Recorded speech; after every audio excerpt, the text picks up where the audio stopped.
Good morning. My name is Elizabeth. I'm going to take you through the tutorial for English Communication B. The subject code is POLC Eng B. This is an examination-based content class for 2022. Welcome to Certificate Policing Module 2, English Communication B. In particular, I am your tutor for English Communication B, and I will mark your assignment as well as the examination for this subject. I wish you all to be hardworking, dedicated, and self-driven student in this course. This presentation will cover the examination questions. General guidelines on writing examination will be explained. I am also going to explain a few topics that I feel they need emphasis when it comes to this module.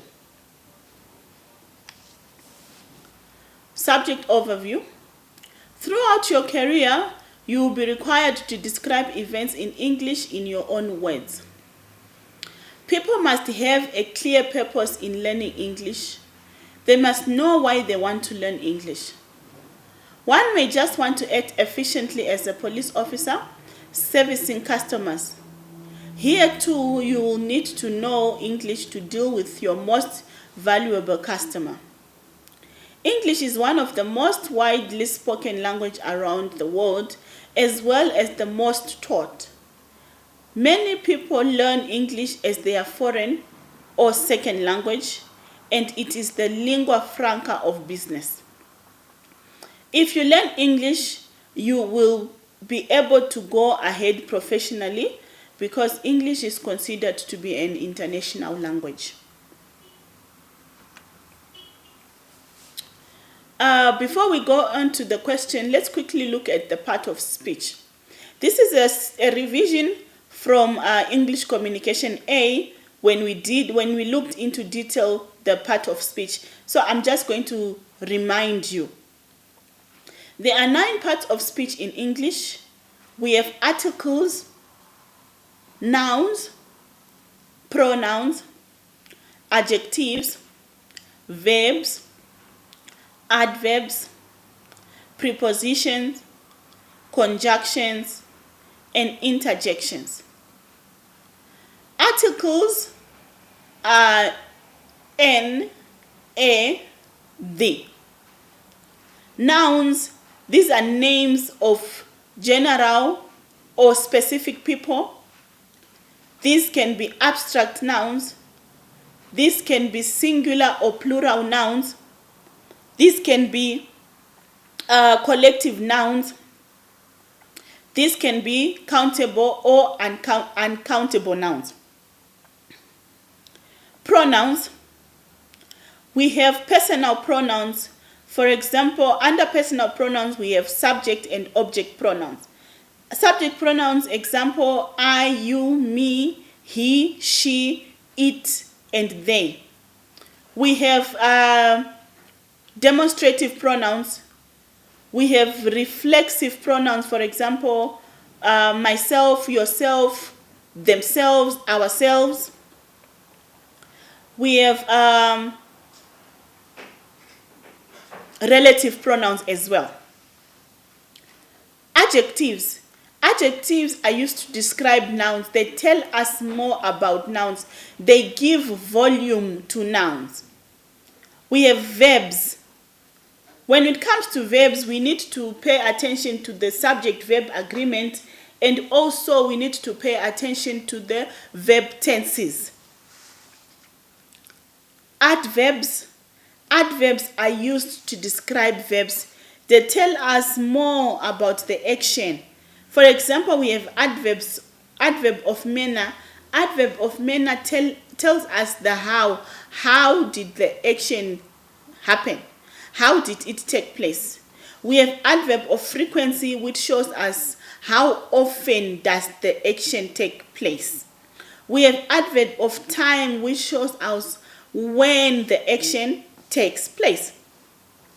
Preposition, examples of preposition, we have in, on, between, across, over.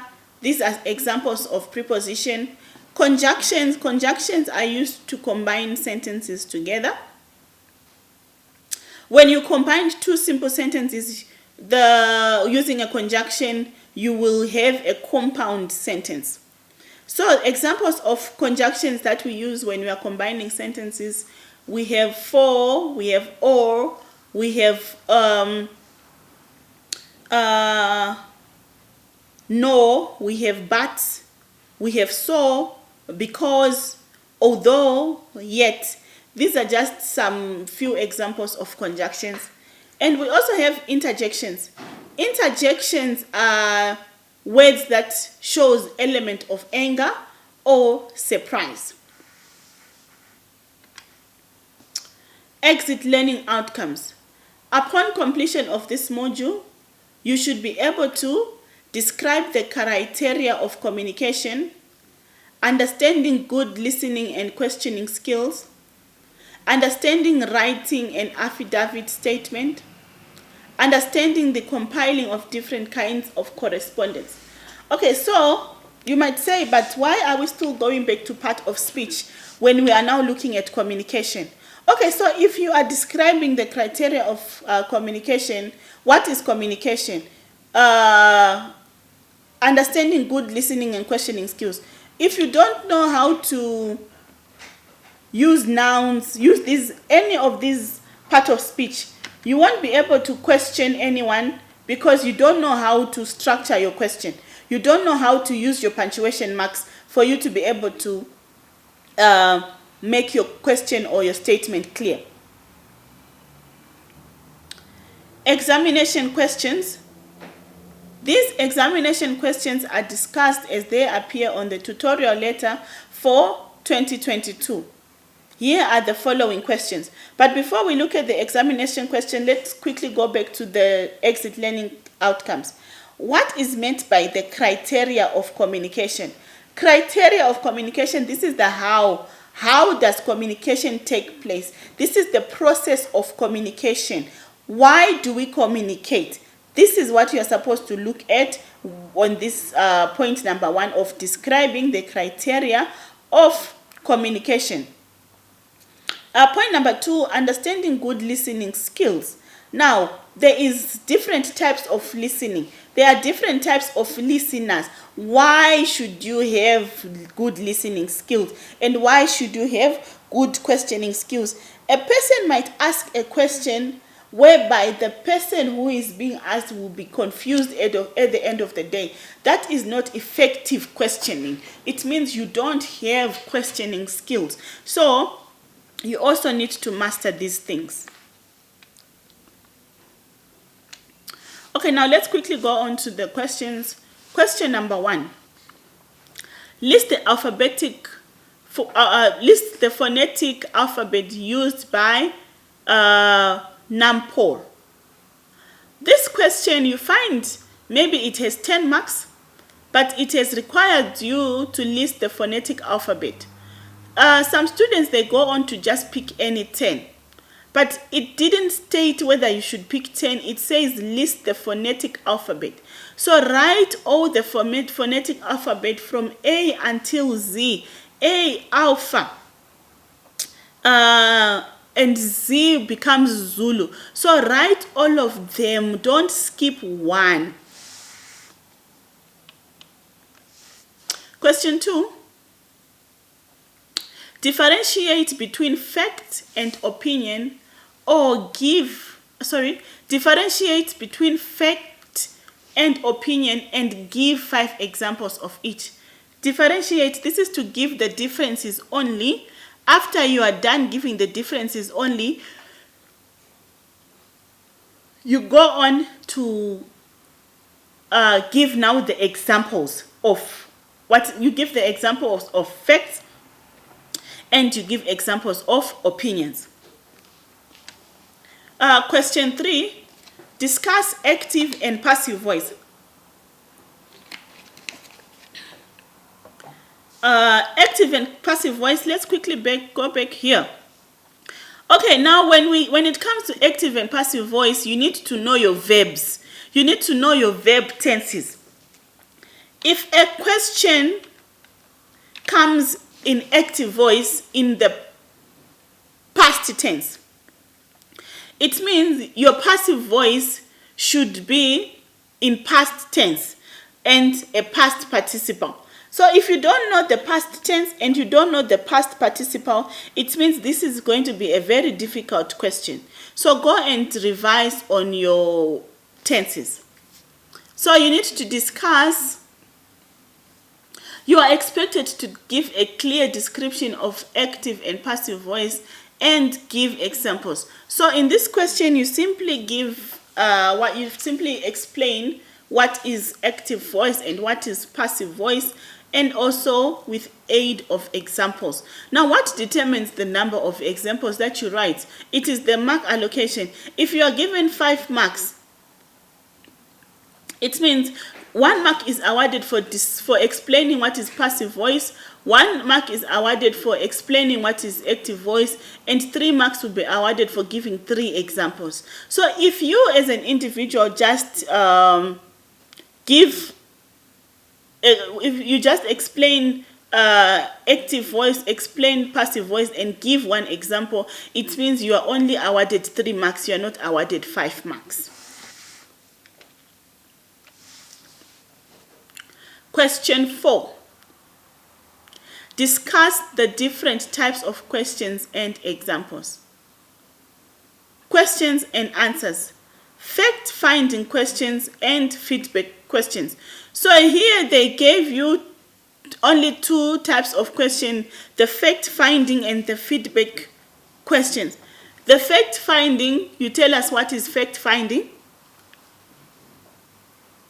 Feedback, you tell us what is feedback questions, and you give the example.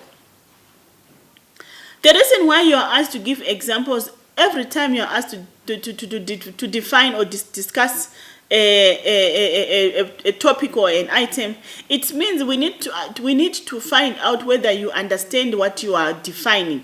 We need to understand what you are giving differences to. That's why you are always required to give examples. You need to clearly highlight the different types of the following questions and examples. Write examples of each type of question. B. State and explain in details 4 qualities of a good report. Your aim for this question is to identify only 4 qualities of this good report. If you look at the point here, it's clearly stated only 4 qualities. There are not only 4 qualities of writing a good report, there are 6 if I'm not mistaken. So if you go on and write all the 6 qualities, don't expect to be awarded 6 marks when the question is having 4 marks. And you were told to only write 4 qualities. So if you write 6 qualities, you are only going to be awarded 4 marks. Outline the elements to be considered when writing the body of the statement. This statement we are talking about is when you are taking a statement from a complaint. Maybe it's a complaint that came to you and you are taking the statement. So what are the facts, what are the elements that you consider when you are writing the body of the statement? To outline is to give an overview and indicate the main features or elements. To be considered when writing the body of the statement. So when you are outlining, you are giving an overview and indicating the main features or elements to be considered when writing the body of the statement. Discuss the specific standards used to test the standard of a body of a statement. Write the standards used to state the standard of body of a statement. E. Name at least 4 guidelines for composing a good email. Now it says name at least 4 guidelines. Once you are given the number, it means there are more than 4. So Don't go and write more. Maybe on question C, you felt like you didn't understand it, so you didn't answer it. And then you come now to question E, where you know all the guidelines for composing a good email. You say, okay, for me to get more marks, let me write 6 guidelines. You are not going to be awarded additional marks. You are only going to be awarded 4 marks. List, give guidelines for composing a good email. Name the particulars that must be kept in a register. Okay, let's go back to E. Now, how do you answer the name the 4? So here you are simply listing, or you are simply giving the guidelines for composing a good email. F, name the particulars that might be kept in a fax register. You list, or you also give the particulars that are kept in a fax register. Also pay attention to the mark allocated for this one. Question 5. Name the different types of communication and give an example of each. Write down the different types of communication and give examples. We have different types of communication. We have verbal communication, non-verbal communication. We have visual communication. We have written communication. We have oral communication. So you need to name the different type of communication, and then you give an example of each. So if you say, for example, written communication, your example might be newspapers and letters. But if you say non-verbal communication, your examples might be pictures or posters. Name the information of the deponent that should be included in the preamble of a statement. Write down the information of the deponent included in the preamble of the statement. What information must be provided to the unit regarding official invitation to senior management? List the necessary information provided to the unit regarding invitation to senior management. This is protocol. You need to know what must be provided to the unit when there is an official an official invitation to senior management. So you don't just go and say, okay, upon arrival, we are going to take the person straight to the office. Maybe that's not the protocol that you need to follow. So you need to familiarize yourself with the protocol of when there is a unit regarding special invitation to senior management.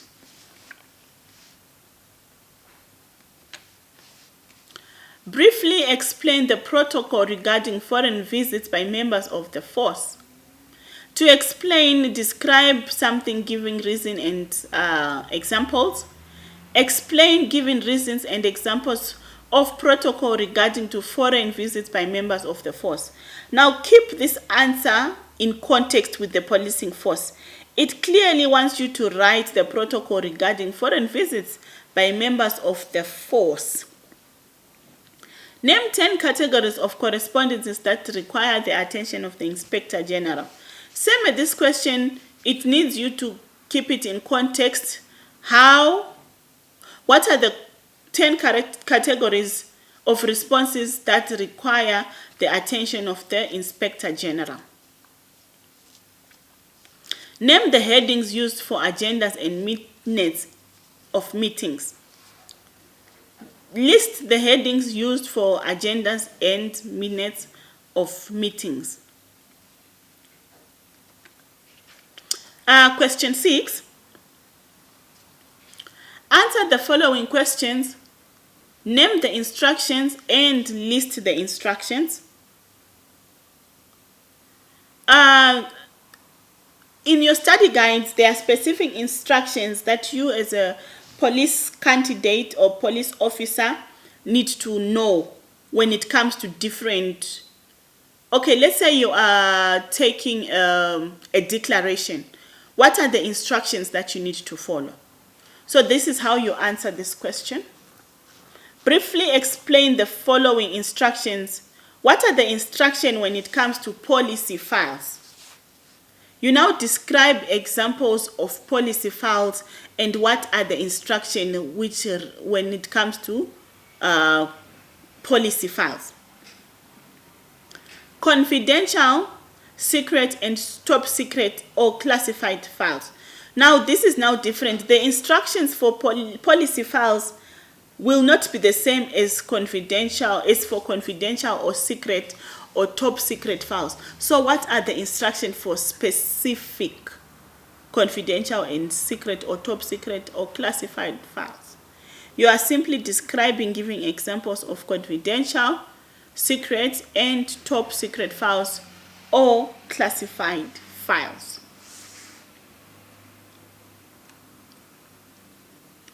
We also have opening of files.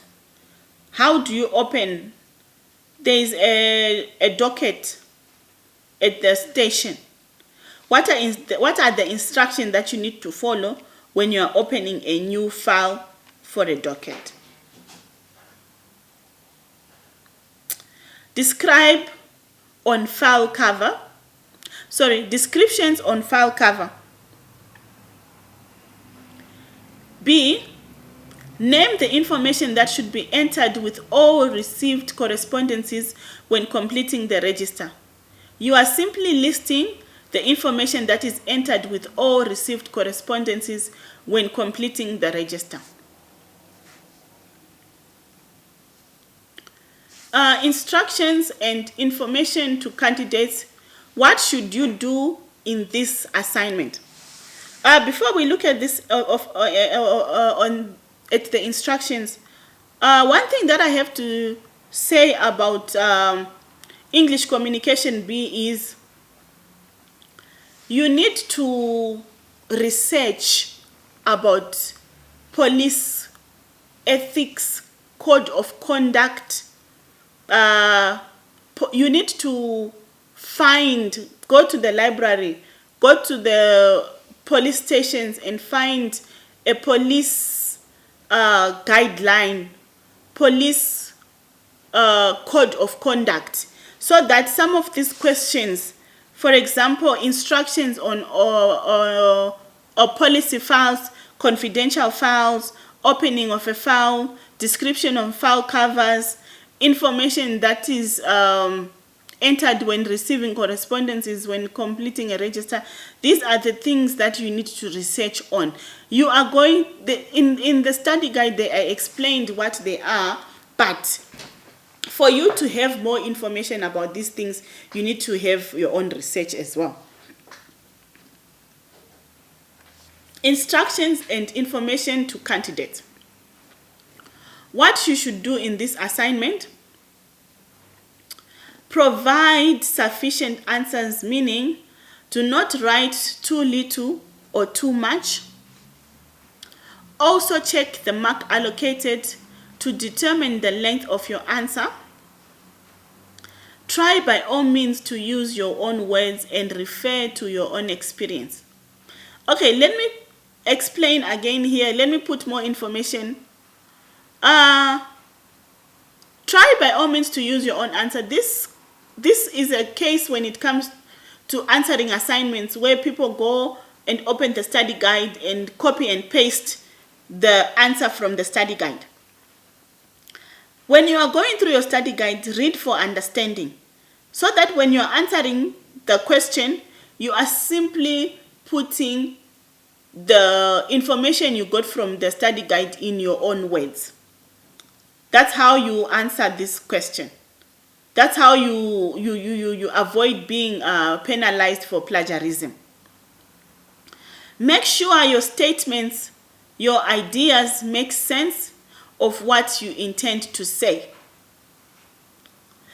Another piece of advice is don't wait until last minute to answer to complete your assignment, because one, it's going to be rushed.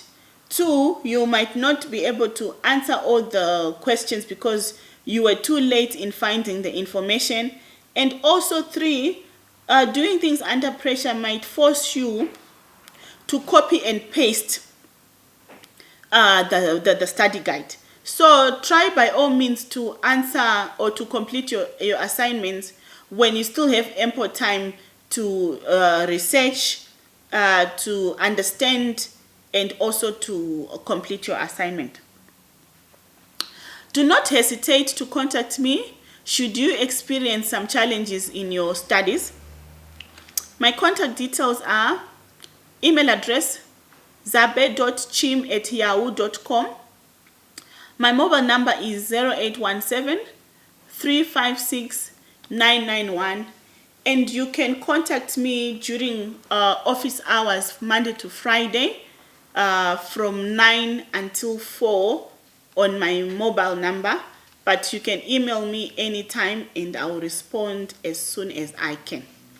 Thank you and good luck.